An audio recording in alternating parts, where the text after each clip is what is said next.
Well, Polish police say the body of a Syrian man has been found near the border with Belarus.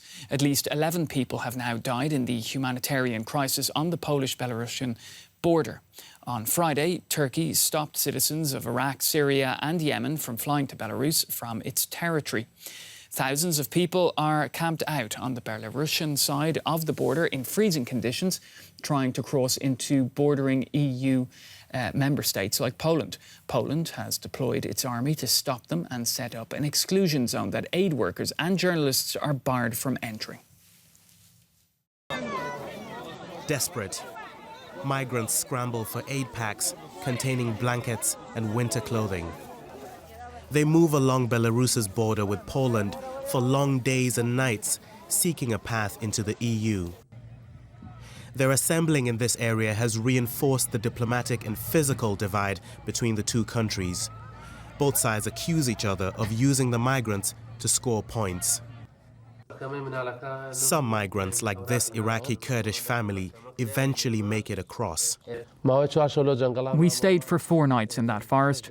During that period, we tried to cross 6 times until we succeeded and entered Poland. But they ended up in the hands of the authorities on that side and were soon deported. The Polish migrants' rights organization, Ocalenie Foundation, is lodging a complaint against Poland at the International Criminal Court for these forced returns.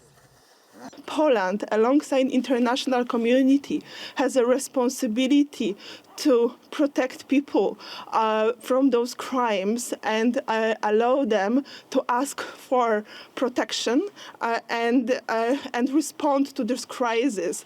Pushing people back to the Belarus, where it's extremely dangerous and violence, is not the thing that the democratic country should do, and it's a violation of international law. As the political standoff continues, more migrants are arriving in the border area, and there are growing concerns about their fate as a brutal winter sets in.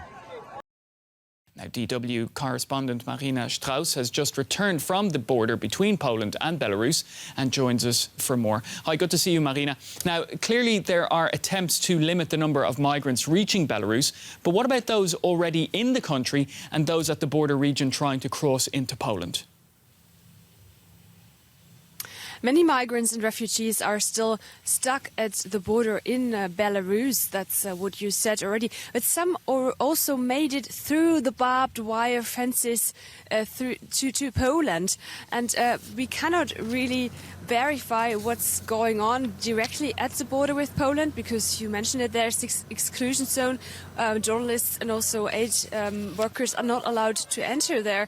But just to describe a little bit what it looks like there, it's like vast forests, there's swamps, there's wild animals, for example, wolves. It's freezing cold, especially at night in this region. So you can only imagine what it must be like for the people who are like trying to find their way there. And I am also in touch with local activists on the ground, and they just told us that yesterday night they found 10 people, among them children, in a very bad condition outside the exclusion zone.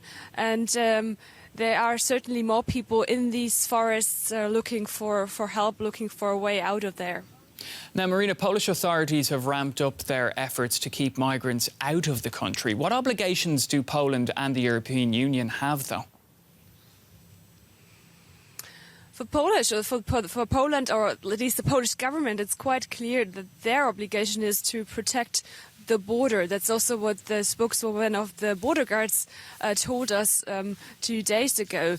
And they say we have to protect our border, we have to protect the EU's external border. And the EU actually says we don't want to bow to the pressure of Belarus here.